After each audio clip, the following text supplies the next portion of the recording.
그 결과 2026년, 28년 입주 물량이 상대적으로 작고 현재는 매물이 많으며 인접 시공구 또한 입주 물량이 적은 투자에 다소 유리한 지역 탑3는 뽑혔습니다. 반대로 입주 물량이 다소 많고 현재 상대적으로 매물이 적으며 인접 시 입주 물량 또한 많은 탑3는 뽑혔습니다. 안녕하세요. 프로젝트커입니다.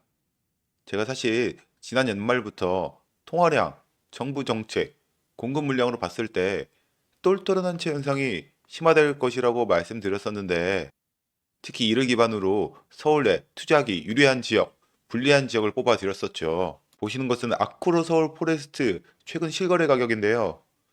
펜트하우스 가장 큰 평수가 아님에도 135억이라는 신고가 거래가 찍혔습니다.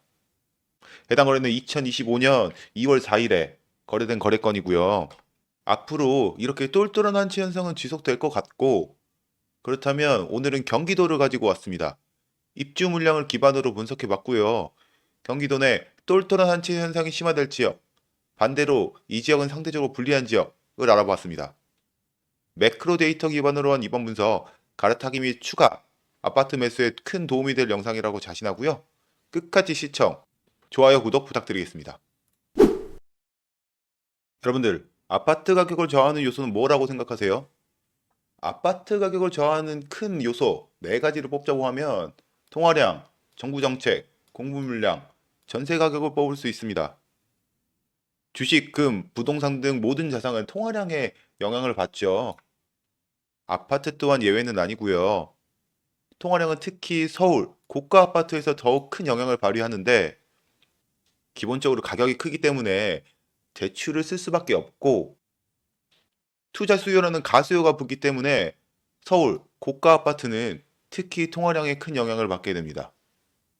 두 번째는 정부 정책인데요. 각종 세제 정책으로 인해 투자 요소가 변하게 되고 이로 인해 똘똘한 한채 현상이 심화되거나 아니면 지방, 저가 위주의 다주택 현상이 나타나기도 하죠. 세 번째 공급 물량인데요. 모든 재화나 자산은 공급의 영향을 받을 수밖에 없죠. 아파트 같은 경우엔 특히 실수요 위주 시장인 지방 시장에서 더 큰 영향을 발휘하게 됩니다. 마지막 네 번째 전세 가격인데요. 전세 가격이 오르면 매매 가격을 올리는 요소가 되겠죠. 부동산 가격에 영향을 미치는 거시적인 요소 중 첫 번째 통화량입니다. 제가 지난번 영상에서도 말씀드렸었는데 간단히 말씀드리면 기본적으로 통화량은 자산 가격에 가장 큰 영향을 주는 요소 중 하나죠. 보시는 차트처럼 자본주의의 특성상 통화를 팽창시킬 수밖에 없는 운명인데 대한민국 통화량은 1970년 14조 원에서 2024년 1200조 원으로 대략 100배가량 증가하였습니다. 이는 다시 말해서 화폐 가치가 떨어진다고도 볼 수 있고 화폐 가치가 떨어지면 상대적으로 자산 가격은 상승할 수밖에 없겠죠. 아래 차트는 2014년부터 2024년까지의 최근 10년간 대한민국 통화량을 가져와 봤습니다. 코로나 시기 급격한 통화 팽창으로 하이퍼 인플레이션을 겪었죠. 이런 하이퍼 인플레이션을 통제하기 위해 통화량을 급격하게 최근 3년간 줄여왔는데요. 이 시기는 정말 이례적인 시기고 원래 상태인 통화량을 증대하는 방향으로 점차 넘어가고 있습니다. 한국이든 미국이든 당분간 속도 차이는 있겠지만 양적 완화를 통해 통화량을 늘릴 것이고 2025년은 본격적으로 통화량이 늘어나는 해가 될 것임에 매우 높게 점쳐지고 있습니다. 그 현상이 서울 아파트에서도 현재 보이고 있고요. 보시는 차트는 1986년부터 2024년 10월까지 대한민국 M1 통화량과 KB 아파트 가격 지수 간의 상관계수를 보여주는 차트입니다. 보통 상관계수가 0.7 이상이면 완벽한 상관성, 0.5에서 0.7이면 강한 상관성, 0.3에서 0.5는 상관성이 존재하지만 미미한 수준, 0.3 이하는 상관성이 거의 없다고 하는데 KB 아파트 가격지수 공표가 1986년부터 진행된 이래로 현재까지 통화량과의 상관성은 무려 0.95가 나왔습니다. 제가 통화량에 대해서 이렇게 여러 번 말씀드리는 이유는 그만큼 통화량과 아파트 가격은 너무나 밀접한 영향을 가지고 있기 때문이고 이러한 통화량이 2025년부터 본격적으로 다시 늘어날 수밖에 없으며 지금 이 현상이 서울 고가 아파트에서 발생하고 앞에 있었던 아크로포레스트처럼 신고가 거래를 찍게 되는 것이죠. 통화량은 늘어날 것이고 부동산 가격에 영향을 미치는 두 번째 요소인 정부 정책은 어떨까요? 결론부터 말씀드리면 똘똘한 현상이 더 심화될 것이라고 말씀드릴 수 있을 것 같습니다. 만약 보수 정권이 잡게 된다면 세제 완화 정책으로 매물이 확대되는 효과가 발생하게 되는데요. 이는 저가, 지방 부동산으로 돈이 쏠리는 현상이 발생되게 됩니다. 반대로 진보 정권이 정권을 잡게 되면 취득세 및 양도세가 증대되고 이는 매물 축소 현상으로 발생되어 고가, 서울 부동산으로 돈이 쏠리게 되는 현상이 발생되게 됩니다. 현재 대한민국 상황상 현 세법 체계가 유지될 것이 유력하기 때문에 돈의 흐름은 똘똘한 채로 쏠릴 것으로 전망됩니다. 저는 이를 바탕으로 1주택자분들에게 세 가지 방법을 추천드렸었는데요. 첫 번째, 실거주 갈아타기 전략을 이용해서 현재보다 1급지 위에 아파트로 이동하라고 추천드렸었고, 두 번째로 일시적 2주택을 활용해서 3년 비과세 전략을 이용, 미리 전세 끼고 상급지 아파트를 사두어라고 말씀드렸었고, 마지막으로 주택을 소유하고 있지만 비거주하고 계시는 분들은 매도 후에 더 좋은 부동산으로 갈아타기에 좋은 적기라고 말씀드렸었습니다. 앞으로 똘똘한 한치 현상이 심화될 것 같은데 그렇다면 경기도 내 투자하기 유리한 지역은 어딜까요? 반면에 당분간 오름세가 더딜 경기도 내 지역은 어딜까요? 앞서 말씀드렸던 것처럼 지방으로 갈수록 입주 물량에 더 큰 영향을 받게 되어 있는데 저는 입주 물량을 크게 세 가지로 나눠서 분석해 봤어요. 첫 번째, 적정 입주 물량 파악입니다. 시군구별 적정 입주 물량을 인구수를 기반으로 분석한 수치이고요. 두 번째로 상대적 매물 수준인데 향후 3년 입주 물량 대비 현재 매물이 많은지에 대해서 분석해 봤어요. 마지막 세 번째로 인접 시군구의 입주 물량까지 함께 분석해 봤고요. 인접한 시군구의 입주 물량도 당연히 영향을 받을 수밖에 없겠죠.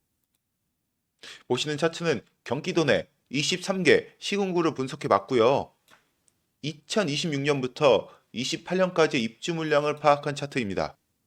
기본적으로 주택은 2년이 지나야 기본 세율로 바뀌기 때문에 그때부터 사실상 매도가 가능합니다. 그렇다면 2025년에 매수하게 된다면 현재 기준 2026년부터 28년 입주 물량이 상당히 중요하겠죠. 그렇기 때문에 현재 기준 3년간의 입주 물량을 비교해 봤습니다. 3년간 입주 물량이 많은 지역 탑3는 평택시, 파주시, 광명시가 뽑혔고요. 반면에 입주 물량이 적은 지역은 안산시, 하남시, 구리시가 뽑혔습니다. 앞에 본 공급 물량은 절대적인 입주 물량이지만 절대적 입주 물량보다는 적정 수요 대비 입주 물량이 훨씬 중요합니다. 첫 번째 분석, 해당 시군구의 인구수를 기반으로 한 적정 입주 물량 수치입니다. 여기서 적정 수요란 각 시군구 인구수에다가 곱하기 0.5%라는 값인데 예를 들어 평택시 같은 경우 50만 인구수를 가지고 있는데 여기에 0.5%를 곱한다고 하면 2,500호가 연간 아파트 적정 입주 물량 수치라는 것입니다. 이 수치는 인구수 대비 신규 세대 분리 및 이사 수요까지 포함한 입주 물량을 말한다는 의미고요. 이를 기반으로 한 적정 수요 대비 입주 물량이 많은 지역 탑3는 평택시, 과천시, 오산시가 뽑혔습니다. 반면에 적정 수요 대비 입주 물량이 적은 상대적으로 투자에 유리한 지역 탑3는 안산시, 부천시, 하남시가 뽑혔습니다. 두 번째로 2026년에서 28년 입주 물량 대비 현재 입주 물량이 많은지 적은지를 분석해 봤고요. 현재 매물이 상대적으로 많으면 신축 및 준신축 아파트를 다소 시세보다 싸게 매수할 수 있겠죠. 이를 바탕으로 현재 입주 물량이 상대적으로 많은 지역, 투자에 유리한 지역 탑3는 군포시, 성남시, 김포시가 뽑혔고요. 현재 입주 물량이 상대적으로 적은 지역, 투자에 불리한 지역 탑3는 화성시, 안양시, 용인시가 뽑혔습니다. 자, 이제 최종적으로 인접시군구 입주 물량까지 포함한 경기도 내 최종적으로 추가 매수하기 유리한 지역, 불리한 지역 탑3 지역입니다. 경기도 지역 중 일부는 면적이 크지 않고 인접시군구와 사실상 생활권을 유지하는 곳들이 있죠. 그래서 제가 인접시까지 함께 비교해 봤습니다.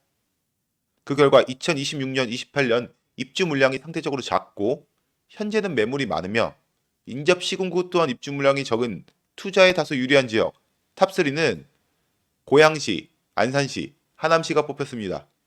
축하드리고요.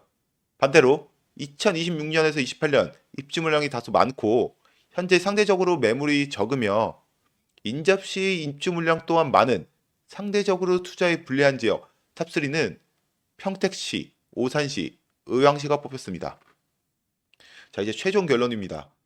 1주택자는 2025년 갈아타기 혹은 추가 매수하기 더 좋은 해라고 말씀드릴 수 있을 것 같고요.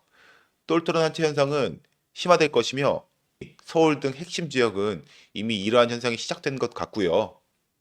각 지역 내 핵심지 위주로 가격이 더욱 쏠리게 될 것입니다. 저는 경기도 내 지역 중 총 4가지를 기반으로 투자에 유리한 지역, 불리한 지역 등을 뽑아봤고요. 첫 번째로 시군구별 적정 입주 물량을 파악해봤어요. 인구 세대 0.5%로 곱한 값이고요. 두 번째로 향후 2, 3년 대비 현재 매물이 많은지 적은지 여부를 파악했고요. 현재 매물이 많다면 시세보다 다소 싸게 매수가 가능하겠죠. 세 번째로 서로 영향을 받는 인접 시군구 입주 물량까지 체크했어요. 예를 들어서 하남시 같은 경우는 인접한 강동구, 구리시의 입주 물량에 영향을 받겠죠.